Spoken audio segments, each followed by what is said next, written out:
Welcome once again to another edition of Quoth the Raven, Lewis Bright Raven. I'm your host, Lewis Bright Raven, 30-year veteran writer, illustrator, and editor of comics, science fiction, fantasy, horror, and role-playing games. And today is another daily comics review. I've changed the format of when I do my comic reviews. I've done them like multiple books, taking a couple of hours. Some people think it just goes too long and they lose interest. So we're going to do hopefully 10 to 15 minute intervals with one or two books or one or two titles reviewed per episode. Today's episode, we're going to talk about Mark Millar's King of Spies with artist Matteo Scalera from Image Comics. We're going to talk about the whole series, 1 through 4. So let's go ahead and get on with it. King of Spies, number 1 through 4. Number 1 was $4.99. 2 and 3 were $3.99, and number 4 was $5.99. And we'll get into the price a little bit later in the discussion, but the reason those first and last issues are more is because they have longer page counts than traditional issues would have. Publishers Image Comics, writer is Mark Millar, artist is Matteo Scalera with colors by Giovanna Nero, letterer is Clem Robbins, genre is espionage thriller, and is released between December 2021 and March 2022.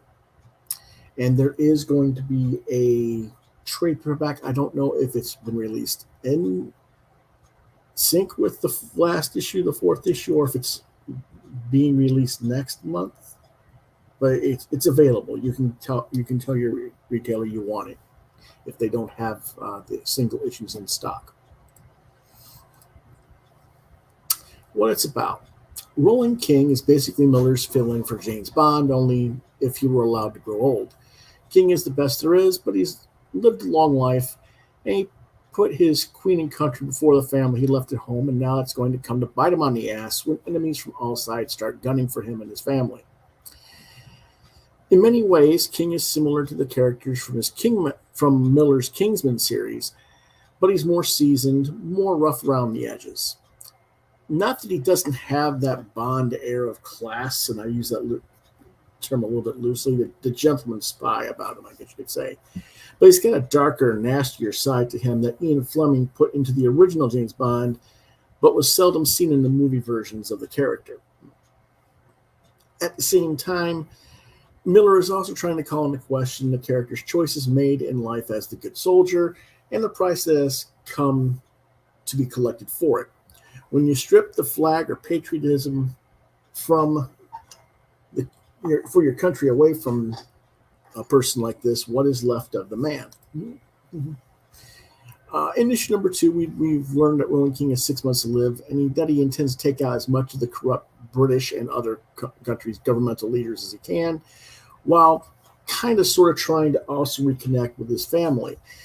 Not exactly two goals that are going to necessarily go hand in hand, one would think, especially when his son pretty much wants to kill him. There's a lot of dry black humor, as to be expected, as King targets symbolic characters reflecting today's political leaders. Some people would say that Millar is being a little bit too comics gatey with this book, and that Millar is known to be more of a conservative, to be sure.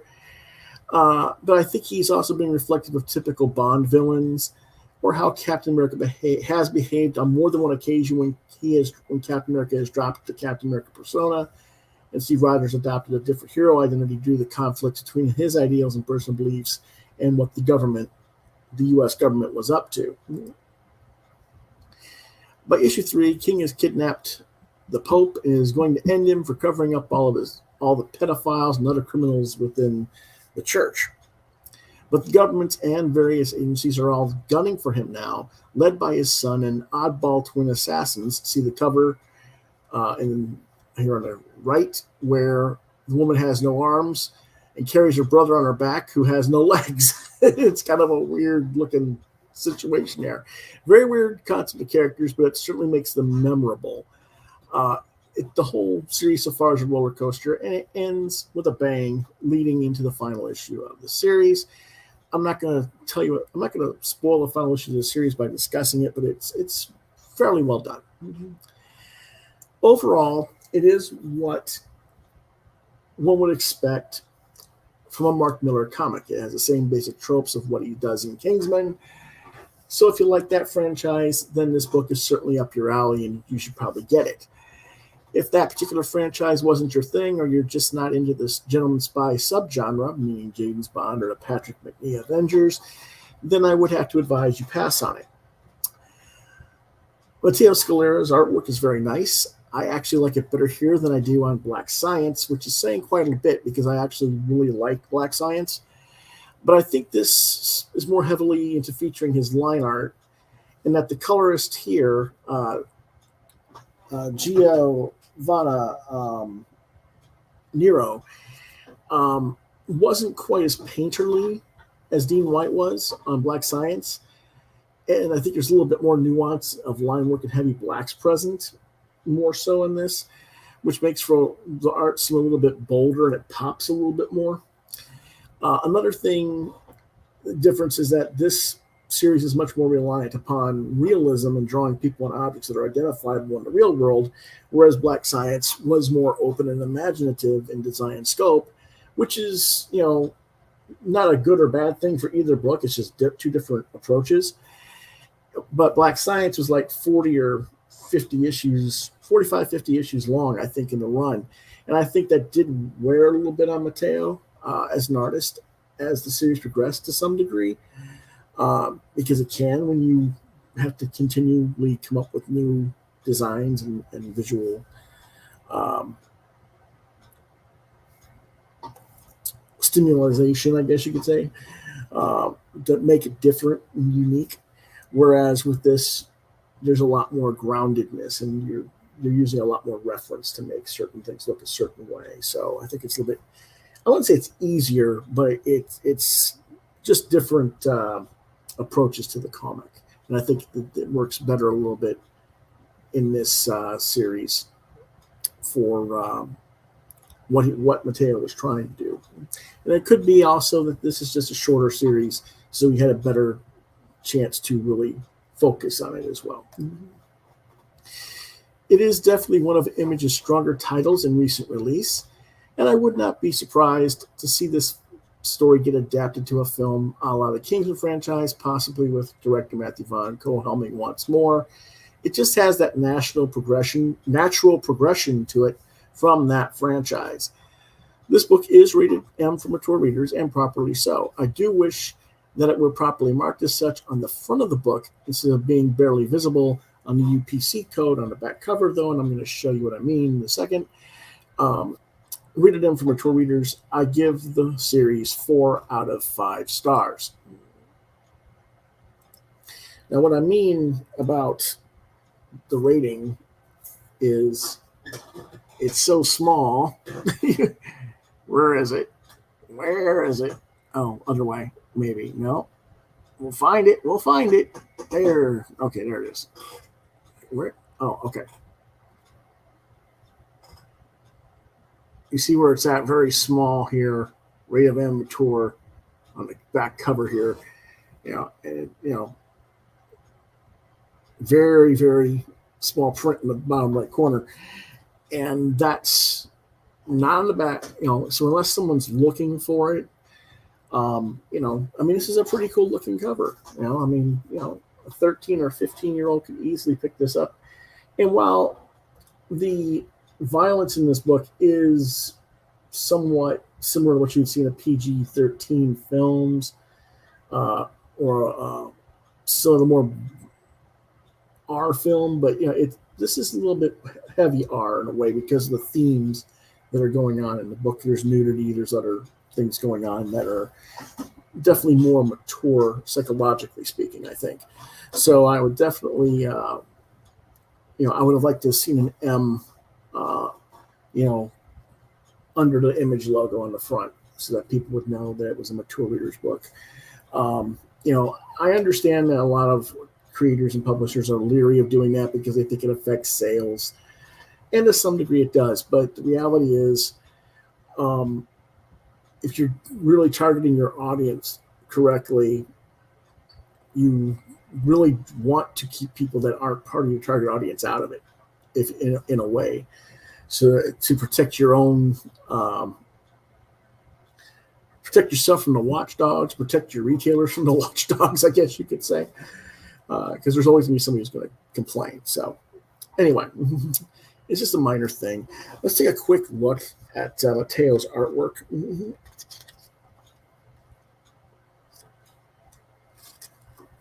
This is from issue 1. You see a lot of heavier blacks. The light, the coloring worked by Giovanna is more straightforward. It doesn't have the quirkiness that Dean White did on Black Science, because it doesn't call for the quirkiness. It's meant to be a certain way of doing things, but there's also a consistency of the blues and yellows.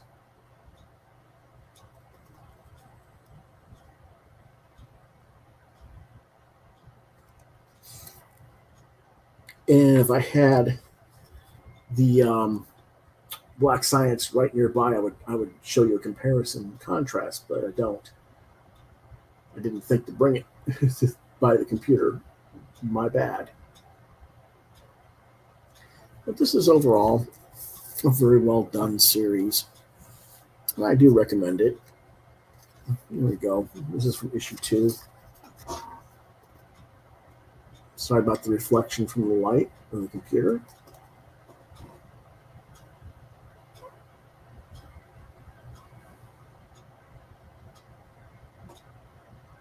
Didn't have time to scan them like I normally do, and I apologize for that. Okay, so that is our review for today. Tomorrow's book review will be Mega number 1 and 2. Time is to be decided because I have some business I have to attend to tomorrow, and I don't know how long I'll be out of the office, shall we say. So, but we will review these 2 issues of this series tomorrow, probably around the same time, 5 p.m., but I don't know, maybe a little bit later in the day. Depends on how long it takes me to get my errands run. So appreciate you watching as always, and we thank you.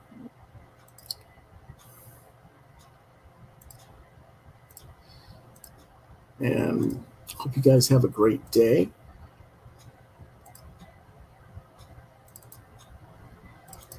If you liked this video, or you think others might, please hit the like, share, and subscribe buttons down below.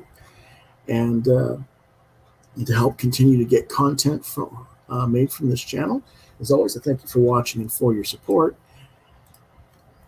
If you want to reach out to me on social media, I'm on Facebook at Lewis.BrightRaven, on Twitter at LewisBrightRave2. DeviantArt.com/Brightraven is where you can find some more of my artwork. You've been watching Quoth the Raven, Lewis Brightraven, exclusively on YouTube. If you have questions, comments that you don't want to share in the topic discussion below, that's exclusively on YouTube. Sorry about that. That's the replay of it watching on the on my actual YouTube page. I was just checking the chat. Anyway, if you have questions or comments and you don't want to share them below or in the chat, quotheravenlbr72@gmail.com is the email address to reach me at. And if I don't get back to you within a day or two, try lewisbrightraven@yahoo.com. That's all for now. We'll see you guys tomorrow. Until then, have a great day.